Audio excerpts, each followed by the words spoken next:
Welcome to the Love What You Do podcast. I'm your host, Doug Shapiro. These are the conversations that open doors to what's possible when you love what you do. Like blowing it for the past few years. So kinship is my word of the year for 2026, but how it kind of underscores joy, trust, and optimism. And I was super coherent the first 3 takes. And my team is so accustomed, like I can usually do these things in 1 take.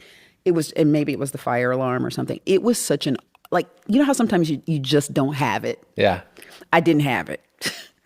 And so then it turned into like, then you hit the wall. And so I end up wishing everybody a beautiful and bountiful 2026. I could not get bountiful out of my mouth.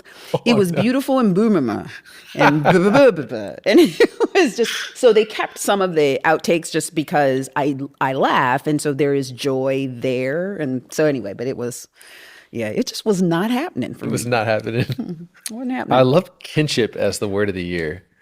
You are definitely my word nerd pal.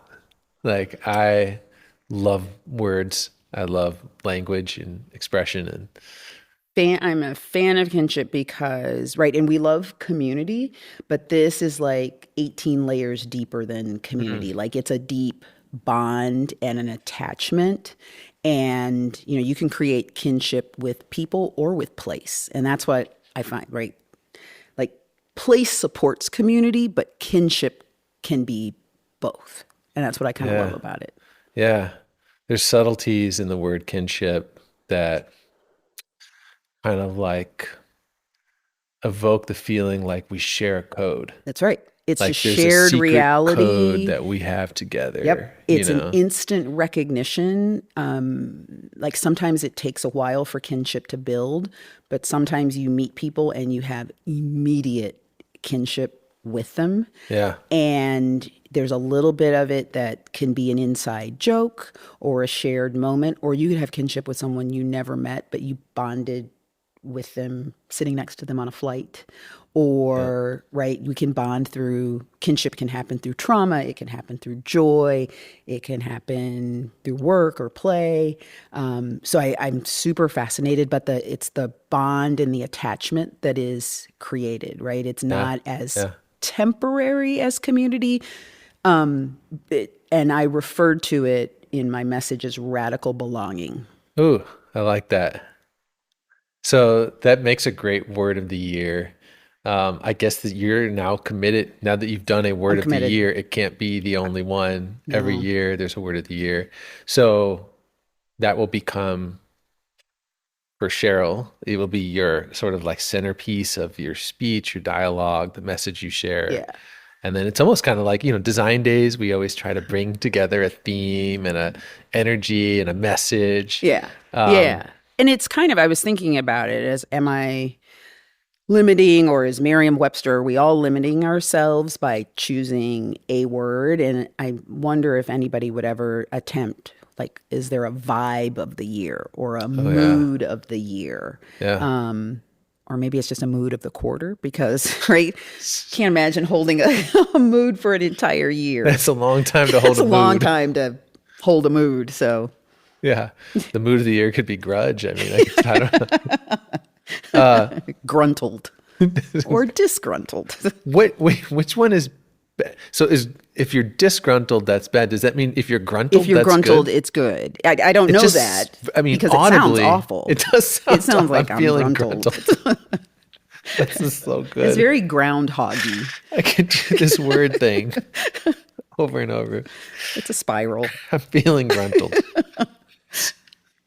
Okay, warm-up question, Cheryl. Not that you need a warm-up. I thought that was the warm-up. If you could take a fictional character to dinner, who would you take? I could take a fictional character to dinner. Ooh, I can think of lots of non-fictional characters. Who in fiction? Wow. Well, am I going superhero? Like Catwoman could be super fascinating. Sherlock Holmes. Oh, that's good. Sherlock Holmes. Yeah. And 1,000 questions around curiosity and sleuthing. And he wore a good cape. Yeah.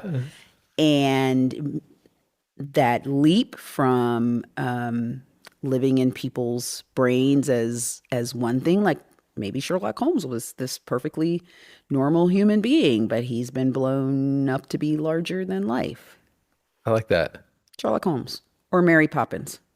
Yeah. I mean, having them both at the same dinner would be very That would interesting. be fascinating. Okay, let's do this next one here. Um, if you could take a childhood game, whether it's a board game or whatever, Okay. turn it into an Olympic sport, which game would you have the best likelihood of medaling in? Jack. Jacks. That's a good one. Because I was the Jacks champion of my neighborhood and then my school and then Lucas County, Ohio. So there was a bona fide Jacks competition.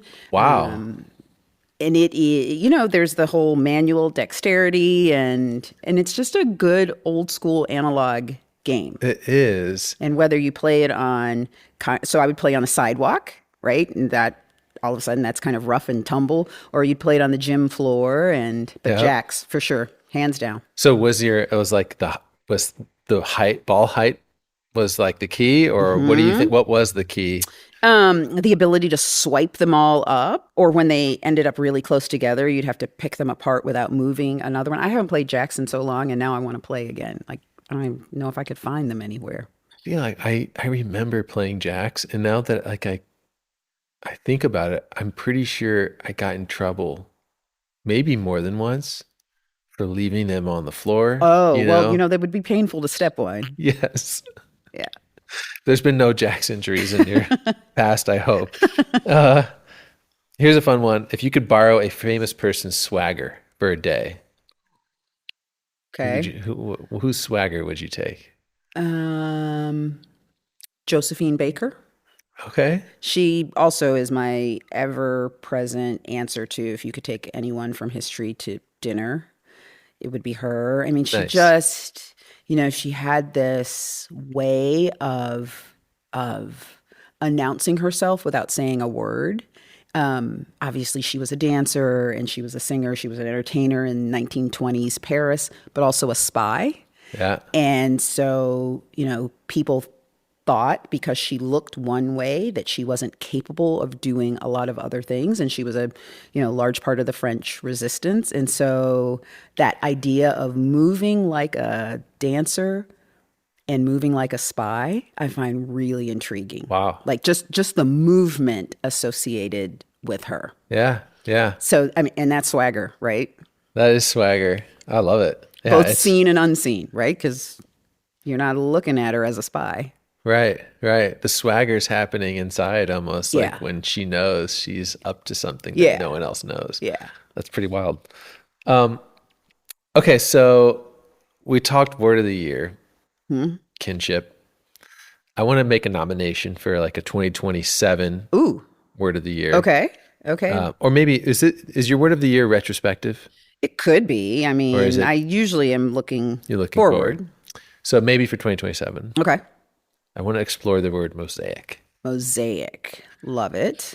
because I think it evokes a lot of opportunities for discussion in terms of how a life comes together, how a space comes together. Compilation of many parts. Yes, unlikely things coming together.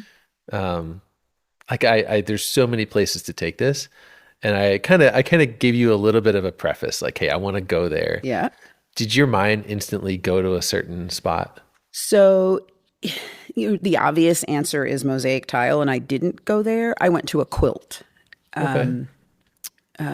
Both of my grandmothers were quilters, and a quilt is it's a wholesome piece that is decorative, or it keeps you warm, or it's a bedspread, but it's made up of scraps, pieces of a lot of different things. And each of those pieces is lovely in and of itself, but it gets matched up with pieces that you maybe would never put it with to become this quilt. And so mosaic is where that takes me. Yeah, and then I feel like it becomes sort of metaphoric in like terms of like the quilts we build can be the teams we're on, can be the spaces we design, Hmm. or the whatever it is we're putting together. Um, we're exploring this word, and we kind of looking at it at a very personal point of view in terms of like people have different, besides different perspectives and being physically diverse, bringing whole histories with them. There's also different energies people give Yeah. off, Yeah. and those become important too. Yeah. Like I don't know if you've experienced, like if you've thought about your energy and what it means to your team, and do you ever have to change it? Like, I I think that sometimes it's necessary to adjust our energy. Calibrate is maybe a better word. So you dial it up because sometimes your team needs you to be up. They look to you to be up. Sometimes I think that energy can be very just neutral, a nice low hum to let other people's energy. I sometimes wonder about if my energy gets in the way of other people's energy. And huh, so then that becomes, can you be a barometer of your own energy? Like, am I inviting good energy? Or am I quelling or dulling other people's energy? And so I think being mindful of the energy that we put out there, which so ties into this mosaic conversation. So I the other thing that I think of other than a quilt, weirdly, is a mixtape.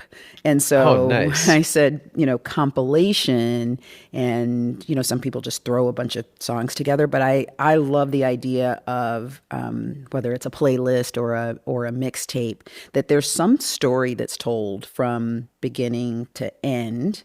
Once upon a time, how albums were created, right? That there's a thread that moves through there that connects what may sound like a bunch of disparate songs, and it creates a mood or creates a message or tells a story. Yeah, But I think that the energy has to be right for you to accept that or hear it or see it. yeah, And so yeah, that being mindful, which I had not really thought of that before until you brought it up, being mindful of the energy, because you have to nurture and incubate a mosaic sometimes. yeah, yeah. You're right. There's a word that I thought of that I know is close to, which is museum, is another great Mm-hmm. expression of sort Mm-hmm. of a mosaic where Mm-hmm. there's intentionality behind the path you take and the stories that are told. Um, and then obviously in commercial design, I feel like there is like more and more pressure now to create settings that carry different energies, that carry, that allow for different things. I wonder about that sometimes. When we walk into a place and you're conscious of the design, but not overly conscious of the design. Like vignettes can be bothersome because sometimes a vignette feels artificial. Hmm. And I've heard people who've come into IIDA headquarters kind of looking in we have a series of vignettes throughout the office, and some of them feel very welcoming, and others feel like maybe this should be in a museum. And I sometimes wonder in commercial office now, are we adequately conscious of the mood or the vibe that we're creating? Huh. And so, without that ritual or that protocol to tell me what I'm supposed to do in that space, will I intuitively know? Right? This isn't new. Will I intuitively know what's supposed to happen here? Yeah, yeah. Or yeah, does it say I'm too precious, don't touch me, don't use Yeah, me? yeah. Yeah. Or if I sit here, am I supposed to do something? Or can I just chill here? Or do I look like I'm waiting for a bus or a meeting or for something to happen? Yeah, yeah. It does seem a little like theoretical, but I think it is important to ask the question like, what is the space saying? Hmm. Like there is all the, how do you feel in it and all this, but what is it saying for you to Yeah. do? Yeah. And so we talk about, I think, how we like to show up in certain circumstances. How do we like to show up at work or on stage or in front of clients? And I think that applies to space too. How do you want that space to show up that day? And so then it becomes, right, because it could be very temporal too, because do you want to show up differently on Wednesday than you did on Monday? Because now, because of hybrid work, offices feel different on different days. They do. Based on the energy in the space. And so if Monday is your heads down day and your accounting department shows up on Monday, and I didn't mean to smirk at accounting at all, but I just felt my mouth do something funny there. But if Monday is your quiet heads down day, which could be very different than the feeling of your Tuesday or your Thursday, which is your creative team day, Yeah. Or it's more of an all-in day, then all of a sudden, what supports that space, does it feel different Yeah. based on the mode or the mood that day? Yeah. I mean, as you're saying this, like there's definitely flows in a week, and I feel like there's seasonal moods Absolutely. in an office too. I mean, you Oh, think about the absolutely. role of sunlight, like, look, when we're sitting here, it's still working hours. Yeah. And it's dark outside. Yeah. So like even seasonally, the space has a different energy. Yeah. Yeah. You know, the clothes and the colors and Yeah. A 4 o'clock in December is radically different than a 4 o'clock in July. yeah. It just is, no matter where you are, Miami or Chicago.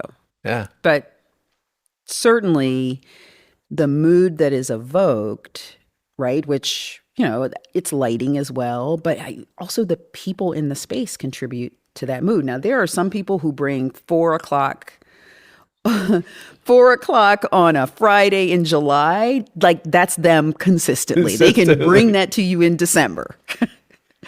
Yes. God And we bless love those people. Yeah, exactly. Give me my 4 o'clock on a Friday. Yeah. Yeah. At 8 a.m. on Yeah. a Monday. Yeah. That's awesome. You know, this idea of the mosaic being this kind of power of collective differences is interesting. One of the things that's popped up just in any conversation, these are dinner table conversations, breakfast conversations, when we get into AI, is sort of people valuing imperfection. And, you know, when you Do we think value it because it's more human? After so much seamless perfection, maybe, that we want the cracks and the quirks and the imperfections? I mean, maybe. I mean, what would like a mosaic that had like perfect pieces and a perfect, you know, it just, Then it's not a mosaic, right? right. I mean, it wouldn't feel like one. Right. Right. And so I just wonder if there's like, you know, like if you looked at your life and your experiences, okay, like what would be that one tile that's like, maybe that one's a little, you know what I mean? That's a little, like you look at the mosaic, but your eyes are drawn to that one tile that looks a little out of place. I can, like, right away. There was a 18-month period in my life when I worked I worked in the public relations department of a hospital. Wow. And the hospital part, super cool. The public relations part, pretty cool. But for part of the season of that, I had to wear a bear costume. And there are photos. I was like, is there something I don't Because I was Healthy Bear. And Healthy Bear was the mascot of Toledo Hospital. And I did the county fair circuit across, I do believe there are 88 counties in the state of Ohio, if I remember my Ohio history correctly. I went to 30 to 40 state fairs, which typically run the gamut of summer to early fall. I'm in this like Smokey the Bear like That's costume. a lot of funnel cake. There's a lot of funnel cake and churros. And churros. And cotton candy. And I was in this in this bear costume because Healthy Bear was encouraging parents and children, and it was vaccine education. Go figure. And this was 80s. I'm trying to even remember the time period. But I was looking at the world through this. So the head on this bear costume was massive, and I couldn't get out of character. Um, and it was fascinating. But like, if you looked at that in the trajectory of all the other work that I was doing, Yeah. spending my life in a bear costume at 80 plus degrees probably is the outlier. But people saw me without seeing me. Like, I'm hidden in this costume. So, and I'm having conversations about vaccinating your children and why vaccine, which is very ironic now because, Yeah. vaccines can be pretty polarizing to have that conversation now, at a state fair. And so, a couple times I had a handler because I couldn't always see well out of the bear costume. And so, I'd wander into the world's biggest butter pat.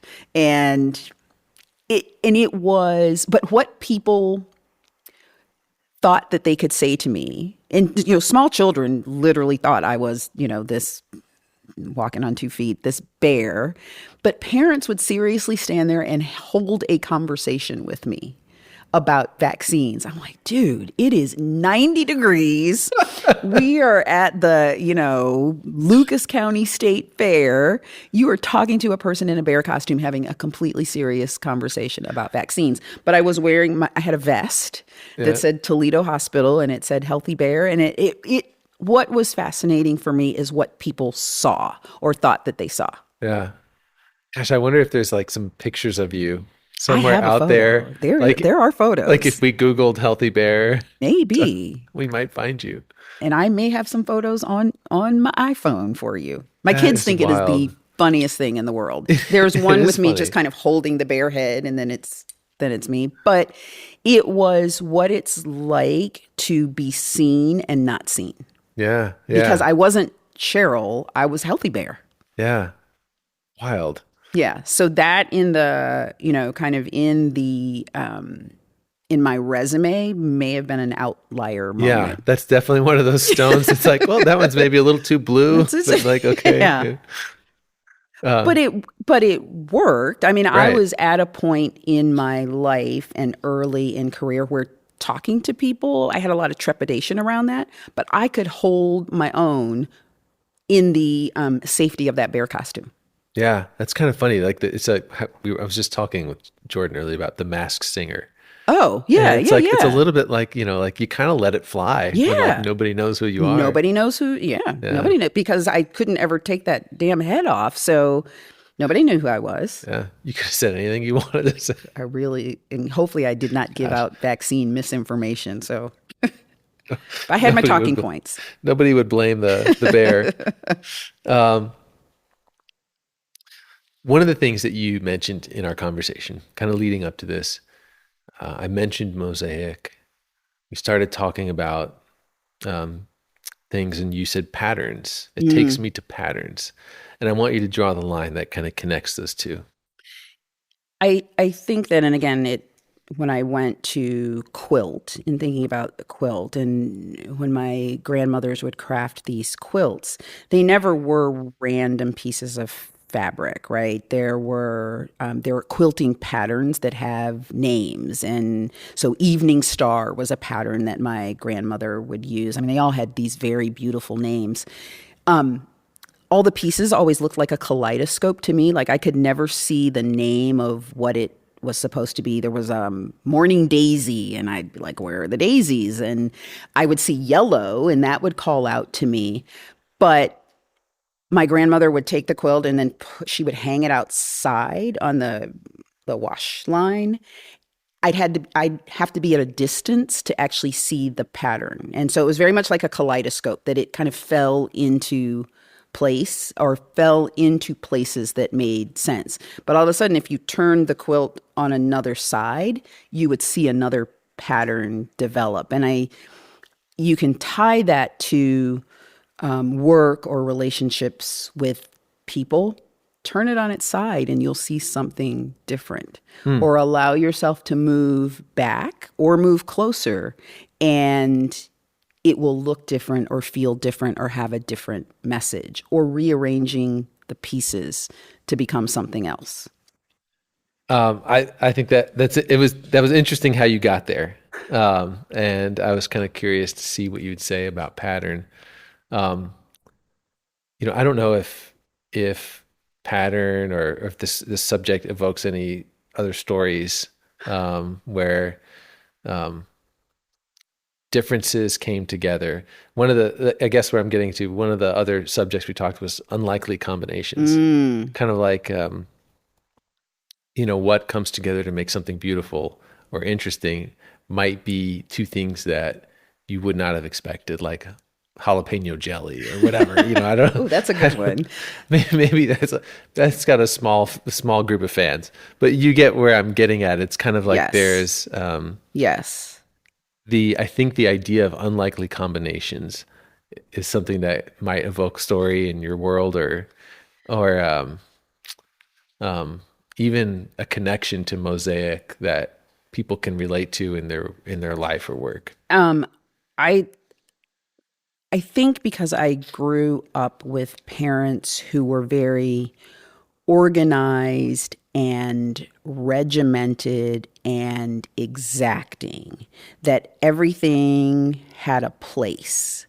And I, as a person, and maybe this was a reaction to it, I always love when things are slightly askew or rumpled.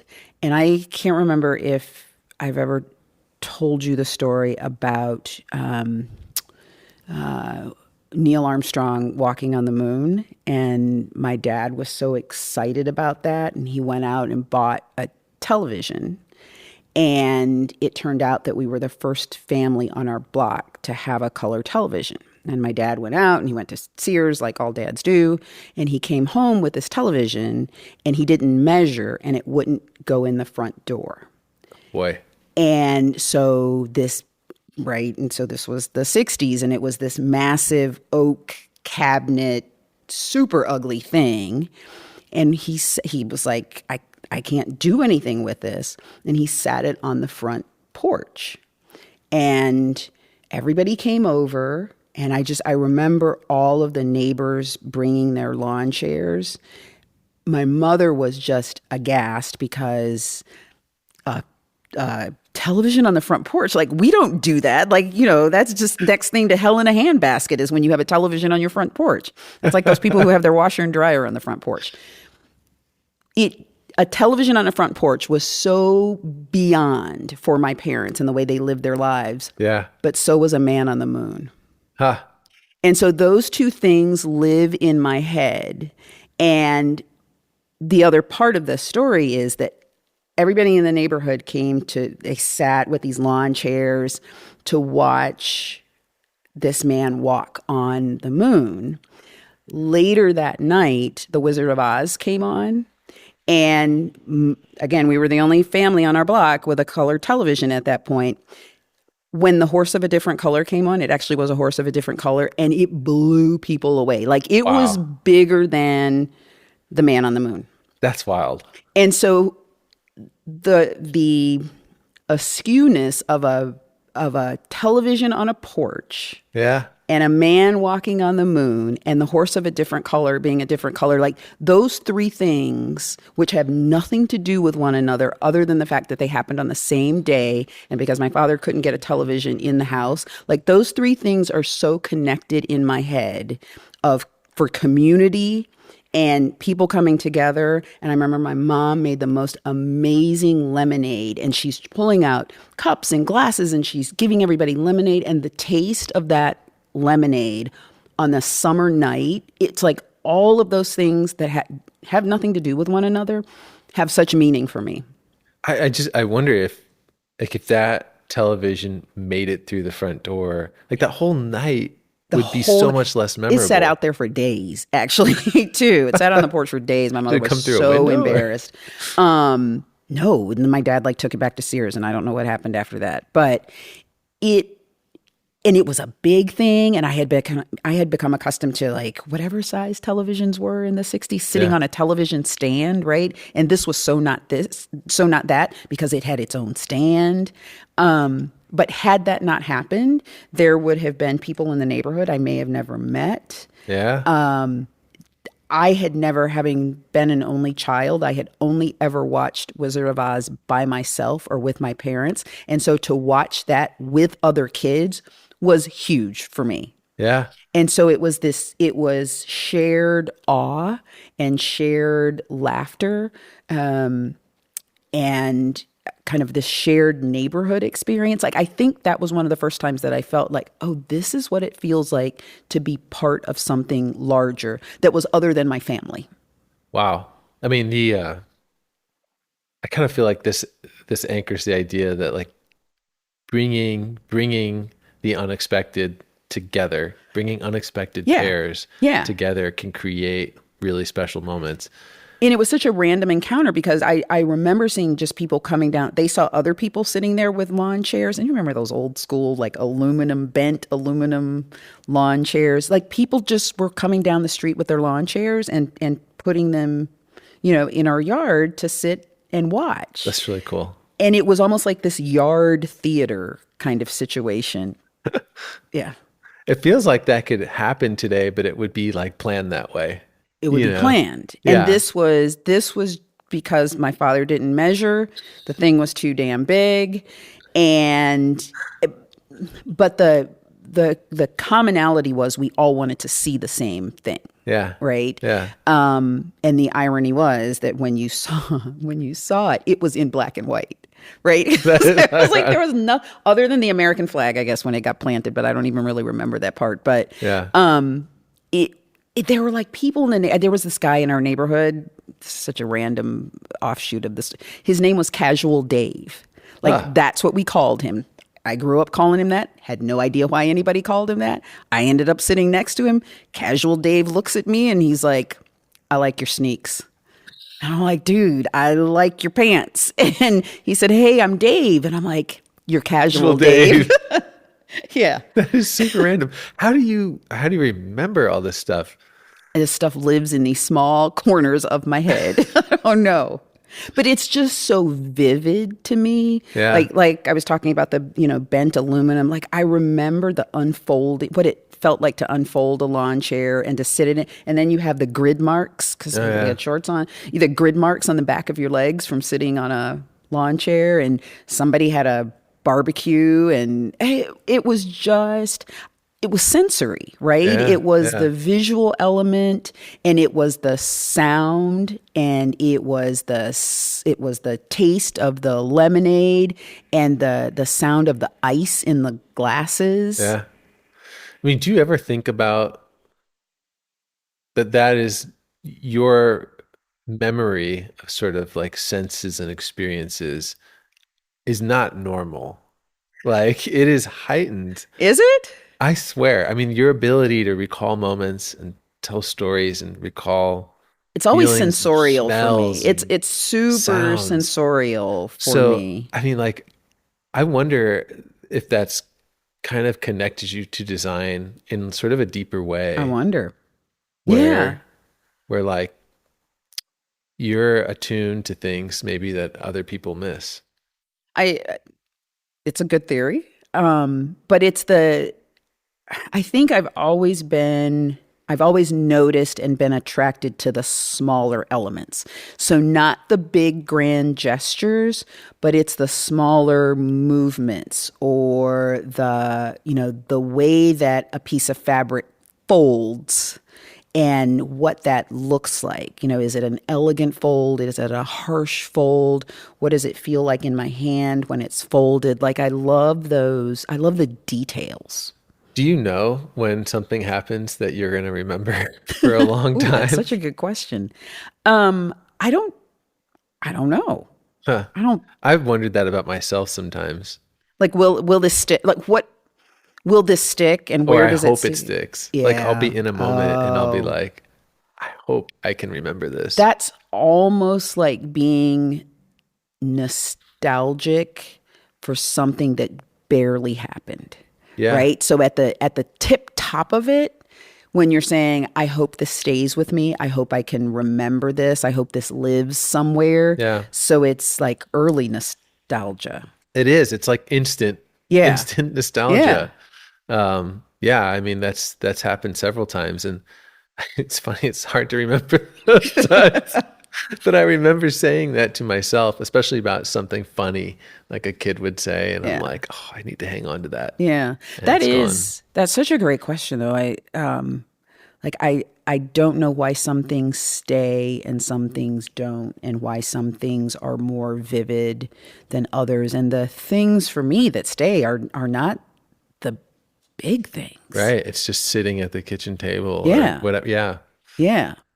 It's like the smell of pancakes on that random morning where a lamp tipped over while my mother she was flipping pancakes and flipped a little too hard and then hit a lamp, and that, like, so that was not in the ski, like, so that's a daily household thing, but I remember when that happened, and possibly because my mother in my head was this icon of perfection, and she was having a Lucille Ball moment. Like, it was uh-huh. so, kind of wackadoodle and so not her, but the quality of that moment and how at first she seemed embarrassed, but then she laughed.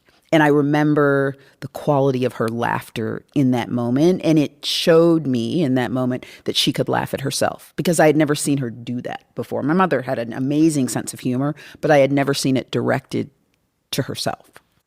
I love hearing your stories. I love hearing your reflections. So I'm glad we went there. There's something I want to revisit, which was, we talked about kinship at the beginning, just sort of riffing, right? There were two other words up for word of the year that you did not select: Oh, joy and optimism. So this, a joy's close been my second. word this year. That's been your word this Both of year. them, joy and optimism, definitely have been my words this year. And you've heard me talk about it. I am a firm believer that design is one of, if not the most optimistic professions, because it is so grounded in the belief of creating something better, Yep. and not just for the sake of creating something better, but creating something better for human beings. And so there's this intrinsic belief in humanity, and then creating for humanity. And then joy is just a necessity, right? You Yeah. cook with joy, you design with joy, you build with joy. Like, we need that silver thread of joy in everything that we do. It's not always possible, but you seek So it. could you forecast like what would be like, do you have any idea what comes after? What comes after? We have joy, kinship, Oh, optimism. We've kind of, you know, there or do you need to is. feel? Do you need to Yeah, there's feel a the year? little bit of feeling, but all of those things lead me somewhere. This is not the word, but it's in the direction of the word. There is an intention or intentionality or thoughtfulness. And so it's, and my words of the year aren't necessarily always connected, but for me, joy, optimism, and kinship there's a connection, there's a bond in all of those words. And so rather than just have them randomly hanging out there, Hmm. once you have those, I won't say mastering them, but once you have those within you, what's next? And Yeah. so, is there some thoughtfulness? Is there some intention about applying those? Or, ooh, this is an awful word, leveraging those, using those for yourself and for other people? Yeah. I think that might be where I'm going. And Yeah. it could be Yeah. something I could see totally off that. the wall. I could see that. I could, if you chose to run it back, I mean, that would be okay too. Like, this, when I got to JSI, the love what you do motto was Oh, fairly yeah. new to Okay. me, even though I had been around a while there. And I was like, this is it, like this captures so much. And I'm at the point where I'm like, I fall harder down that path the longer I hang around. And I'm like, I hope we never change it. Like I hope it's always that, because like I don't know, and some of it just has to come from within, and as Yeah, long it as it's true does. to who you are. Yeah. But I've kind of, it's just represented, I think, something we're trying to accomplish Yeah. for other people and something that we love about ourselves. Where did that come from? So it was actually, it's funny because Ashley's right over there and she was in the moment. Oh, This was she way, saw it happen? oh, she was part of it. Yeah, it way predates me. But we were designing our DC showroom, and we had Gensler DC was involved, Okay. and I don't remember who it was at the time. Do you remember? It was their brand team. So Deanna Siller at the time and their team. Okay, so it was the Gensler DC brand team was interacting with our headquarters team, and it was Mike Elliott was the CEO at the time, and the one of the gentlemen at Gensler said, you guys just love what you do. And Oh, Mike Elliott, the former CEO, just grabbed it. grabbed it. And Ashley Love took it that. and ran with it. And Wow. then all of a sudden there's billboards in the office, Wow. and because if you knew Mike, I mean, he was that. He brought that spirit, that energy, and it was like if you love what you do, you can do great things. And then it became so it was very inside facing, and it's been sort of a mission to say like let's take this and let's help others, get to that same place. Yeah. I love that. I mean, that story that he heard those 4 words and they resonated for him. And you did the motion and I think I did at the same time, just grabbed it. Like it's that, seeing kind of words in the air and you just grab them and make them your own. It's like, it's almost like you can visualize what that felt like. There was probably the temperature changed in the room a little bit for somebody, Yeah. or it clicked for him. It's, the light bulb moment going off. But I love that when people hear something that resonates with them and it either becomes a mantra for them or a motto or words to live by. But what is it about certain words or phrases that just stick? I can tell you, I feel like you as a leader in this community, that has been one of your gifts that you've given all of us. That whether we've attended your events or we've listened to your calls or we've read your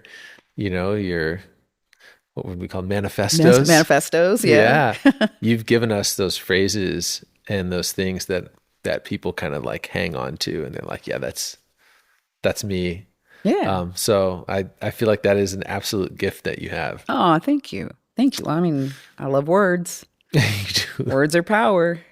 Any other words or questions that I should ask you that would evoke the next story or idea that you have? Ooh, I got nothing, Doug. You got everything. Hey, you've been fantastic. I normally don't do this, but Ashley's been listening like intently, and I trust her. She's actually given me some of the questions around Mosaic that I positioned your way, and I kind of want to ask her like, what is there anything you would ask Cheryl right now, sitting in my chair? Have you ever heard of Wabi Sabi? Wabi Sabi, absolutely. When you guys were talking about Mosaic, as we've been dipping into Mosaic and how the collective is so much more powerful than the individual. And, like Eric was talking about, this Lego art that had all kinds of white Legos and there was one red Lego. Oh. We're freaking out like, oh my God, the red Lego messed everything up. But it's like, no, that imperfection. Yeah. If you have any comments about Wabi Sabi and just imperfection making things perfect, I think that's what we're trying to convey with Mosaic. It makes me. So let me actually just repeat a little bit or you should just come in here. You should just come in here and just get on this microphone. It'd be a really cool impromptu moment. Jordan's like, no, don't do it. So yeah, I guess the question was, sometimes there's the red Lego among a bunch of white Legos, and people's attention go to that. It draws a certain energy and attracts a mindset. It's not the imperfection. The imperfection makes something powerful. Like the collective makes it just beautiful. Well, it makes you think, are we drawn, and maybe this is like extrovert, introvert, or Sagittarius, Capricorn. I don't know. Maybe there are typologies of people. Are we drawn more toward imperfection, or are we drawn more toward perfection? I think perfection scares people because some people, right? I can't get that, or that's too perfect. And Yeah. so are we more comfortable, or are some people more comfortable with imperfection? And I sometimes wonder, like, so that one red Lego, it's probably discordant and jarring for some people. Like they want to fix it right away. Whereas there are others who'd be like, that's beautiful right there. I love Yeah. that. I'm Yeah. drawn to that. That makes me feel more human. That is evoking, a flaw that is actually really beautiful. And so, now does it become are there two camps of, are you wabi or are you sabi, right? Are there two camps of people out Yeah. there? Yeah. Those of us who crave imperfection or want it or seek it or love it, and those of us who go in the perfection camp. I feel like Yeah. Oh, perfection. Yeah. Yes. I feel like there's gonna be like that will eventually find its way into your word of the year. Like Probably. because of the impact of AI. I mean, let's be honest, there's a sea of perfection, or there's Yeah. a sea of accessibility to perfection. And we will start to crave more Yeah. of the imperfections that can make something not even better, but just more soulfully connected to who we are, that can evoke an emotion that perfection otherwise couldn't. I've got another parent story. So both my parents, neither of whom were musical, loved music. Absolutely loved music. And my dad had a vast collection of albums. And they liked jazz, they liked classical, Aretha Franklin, Lou Rawls, you name it, they loved it.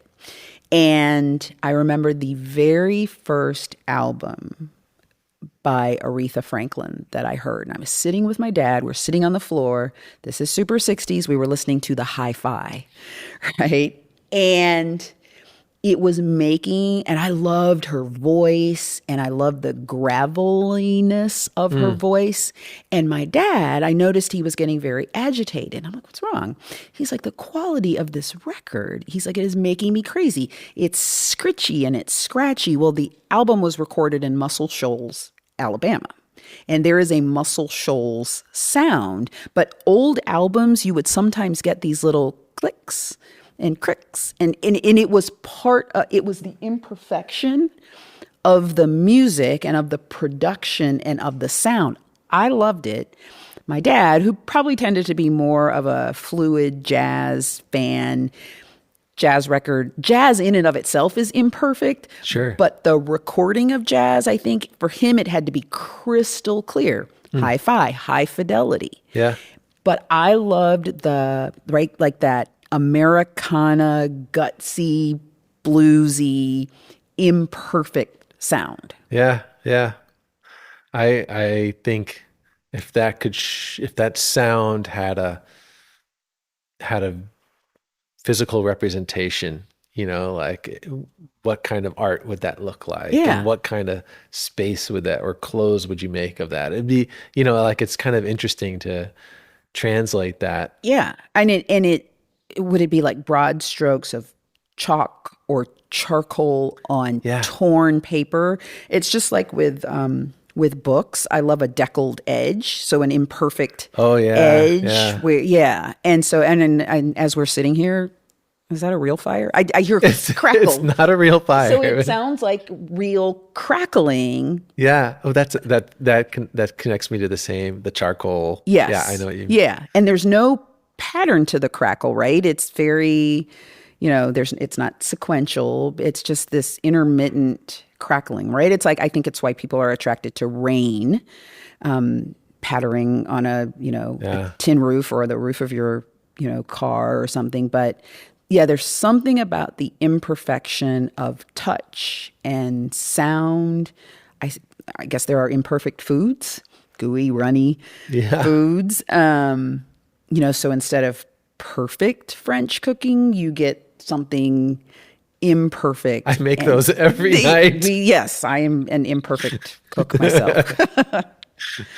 But it's, I don't know. I feel like imperfect allows you to discover more. Perfect does its thinking for you, but imperfect allows your curiosity to soar a little bit. Yeah, I agree. Cheryl, you were great. You're always great. Thank you for coming to see me and spending time. Love it.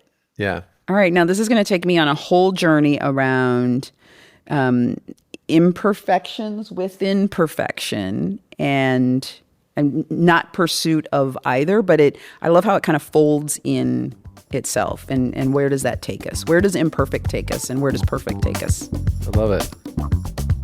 Thanks for joining me here on Love What You Do.